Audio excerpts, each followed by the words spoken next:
When Joann Keith's employer downsized a few years ago, she lost her job and was unable to pay the mortgage on her new home. She was also carrying $20,000 in credit card debt.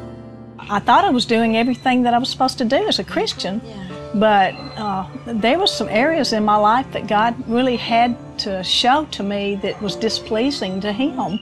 One of those areas was Joann's finances. She'd been reluctant to fully tithe 10% of her income. She was afraid there wouldn't be enough money to pay all the bills. But at the end of the month, she was still struggling to make ends meet. I had always had great salaries, but I never could get ahead. For some reason, something would break, or I got behind in a payment, but I never could really just have a great savings. For weeks, she interviewed for dozens of jobs. She was nearing the end of her severance pay when a friend told her about the biblical principles of giving.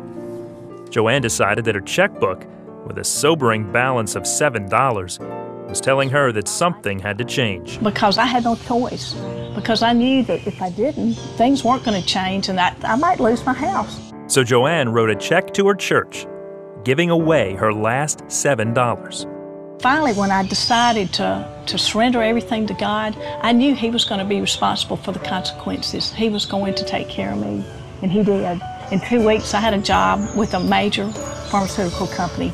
Joann was still facing a $20,000 credit card debt, but she found that by obeying God's financial principles and tithing 10% of her income, she was able to pay off that debt in a short amount of time. In addition, she became a CBN partner.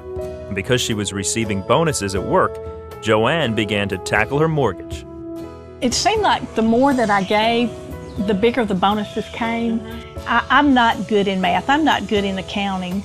But when you trust God with your finances, He works it all out. And because of that, I was able to pay off my house in 2 years. And that's such a blessing. And I know a lot of people can't do that. A lot of people are suffering right now with gas prices the way they are, and people are really hurting. And the message that I would love to share is that you don't have to do this by yourself. You've got help, and God is there to help.